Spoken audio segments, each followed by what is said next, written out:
ചെറുപ്പക്കാരാ, നിനക്ക് പഠിക്കാൻ ഒരു ചരിത്രം പറഞ്ഞുകൊണ്ട് ദുആ ചെയ്യാ.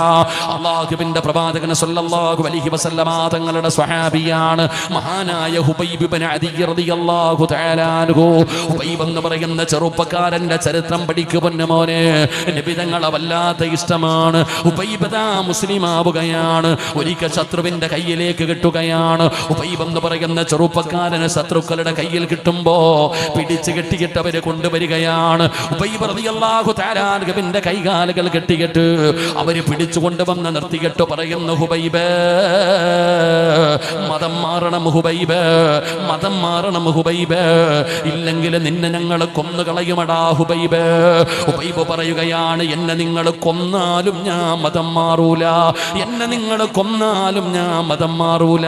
പടച്ചവനെ, ഹുബൈബിനോട് അവർ പറയുന്നു, നീ ഞങ്ങളുടെ കൂട്ടുകാരനാടാ, നിനക്ക് അധികാരം തരാ, നിനക്ക് സമ്പത്ത് തരാ, ഏത് പെണ്ണിനെ കാണിച്ചാലും നിന്റെ കൂടെ കടത്തിത്തരാ, നീ മതം മാറടാ ഹുബൈബ്. എന്ത് പറഞ്ഞിട്ടും ഹുബൈബ് റളിയല്ലാഹു തആല അൻഹു തയ്യാറായില്ല. അപ്പോഴാണ് നേതാക്കന്മാര് പറയുന്നത്, ഇവനെ പരസ്യമായി തൂക്കിലേറ്റണം, എല്ലാവരും കാണുന്ന രീതിയിൽ ഇവനെ പരസ്യമായിട്ട് വേണം തൂക്കിലേറ്റി കൊല്ലാൻ. അങ്ങനെ പടച്ചവനെ, ഹുബൈബ് റളിയല്ലാഹു തആല ഇവനെ കൊല്ലാൻ തീരുമാനിക്കുകയാണ്.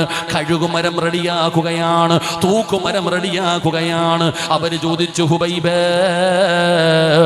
എന്തായാലും മരിക്കാൻ പോകുകയല്ലേ, നിന്റെ അവസാനത്തെ ആഗ്രഹം എന്താ?